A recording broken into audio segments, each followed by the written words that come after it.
Assalamualaikum warahmatullahi wabarakatuh. Alhamdulillahirabbil alamin wa bihi nasta'in ala umuri dunya waddin. Wassalatu wassalamu ala asrafil anbiya'i wal mursalin sayyidina wa maulana Muhammadin wa ala alihi wa sahbihi ajma'in. Subhanaka la ilma lana illa ma 'allamtana innaka antal alimul hakim. Wa tub 'alaina innaka antat tawwabur rahim. Allahumma shalli wa sallim wa barik ala sayyidina Muhammadin abdika wa nabika wa rasulika nabil ummi wa ala alihi wa sahbihi wasallim taslima bi qadri azamati dhatika fi kulli waqtin wa hin, amma ba'd. Alhamdulillah, para pecinta yang dirahmati Allah Subhanahu wa taala, di kehidupan itu bukan yang menentukan adalah kaya atau miskin.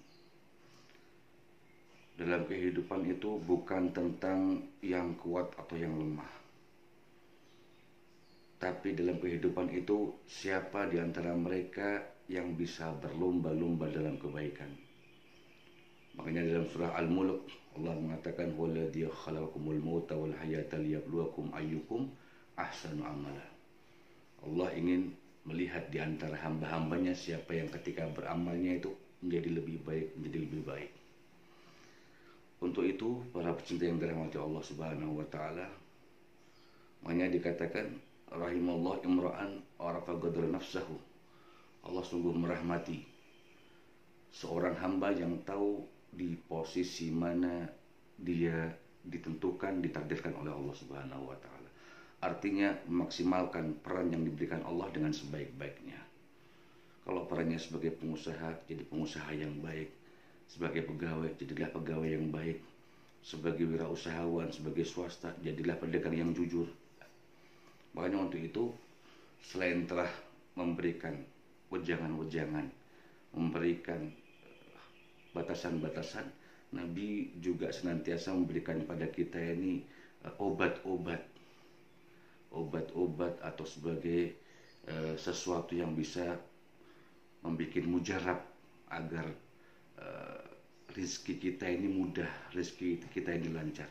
Karena watak manusia itu al-jalibah, itu senantiasa punya keinginan rizkinya yang lancar, punya keinginan kehidupannya nyaman dan bahagia, dan ini tidak bisa ditolak. Memang inilah keadaan kita yang diciptakan oleh Allah dengan ruh dan nafsu dan akal. Makanya Nabi mengatakan bagi mereka-mereka yang ingin memperlancar rizki, itu sama beliau dikasih amalan-amalan. Di antara yang diberikan oleh Nabi, amalan-amalan yang diriwayatkan oleh Sayyidina Ali, itu ketika setelah sholat zuhur hendaknya membaca La ilaha illallah al-malikul haqqul mubin 100 kali. Itu memperlancar, mempermudah rizki kita. Kemudian kalau ketika mau membuka usaha, mau membuka toko, juga jangan lupa senantiasa baca ayat kursi, kemudian qul huwallahu ahad 3 kali, lantas muawwidzatain, qul a'udzu birabbil falaq, qul a'udzu birabbin nas sekali-sekali. Itu juga sesuatu yang untuk memperlancar rezeki. Walhasil banyak sekali semua ketaatan kita menghambakan diri kepada Allah adalah sesuatu yang memperlancar, mempermudah rezeki kita. Nabi juga pernah ada sahabat yang terkenal dengan kisahnya, yaitu Tha'labah. Ketika minta supaya didoakan kaya sama Nabi, disuruh membaca Subhanallah yang di Subhanallahil adzim astagfirullah 100 kali ketika setelah selesai salat sunnah fajar atau salat sunnah qabla subuh, sebelum salat subuh. Tidak lama setelah itu Tha'labah menjadi orang terkenal, orang kaya raya yang memiliki sampai 2 bukit kambing. Walhasil banyak. Sebagaimana dikatakan oleh Arifun, agwal jalibah lirizq. Indal Arifun, paling kuat hal yang bisa mempermudah rezeki kita menurut orang-orang arif, orang-orang soleh, itu yang pertama adalah iqamatus shalah bil khusyuk. Ketika kita sholat dalam keadaan khudur dan khusyuk, itu paling kuat penyebab memperlancar rezeki.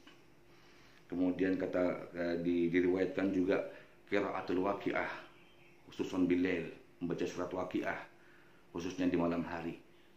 Wa Yasin wal Mulk, juga membaca surat Yasin dan Tabarak khususnya ketika sahur. Wal mudawamah ala taharah, memperlancar rezeki juga, yaitu senantiasa dalam keadaan suci. Kalau dalam bahasa kita batal wudhu, itu hal yang paling mujarab, kata para orang-orang soleh, agwal jalibah ala rizq, hal yang paling cepat mendatangkan rezeki, yaitu menjaga wudhu. Kemudian hudur shalah qabla adzan, hudur fil masjid qabla adzan, datang di masjid sebelum adzan dikumandangkan.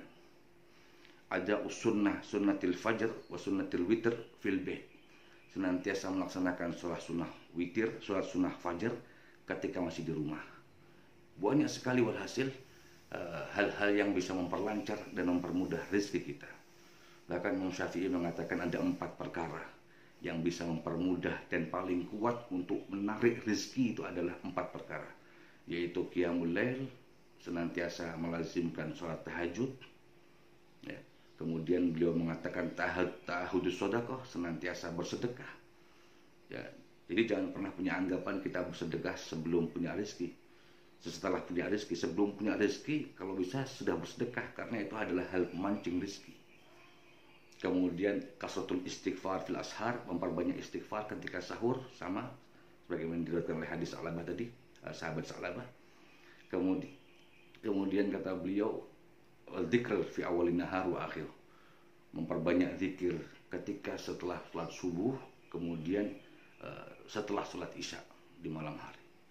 Semoga ini semua bisa membuat kita lebih bersemangat dalam beraktivitas, lebih bersemangat dalam mencari ridha Allah, lebih bersemangat dalam taat dan menghambakan diri kepada Allah Subhanahu wa taala.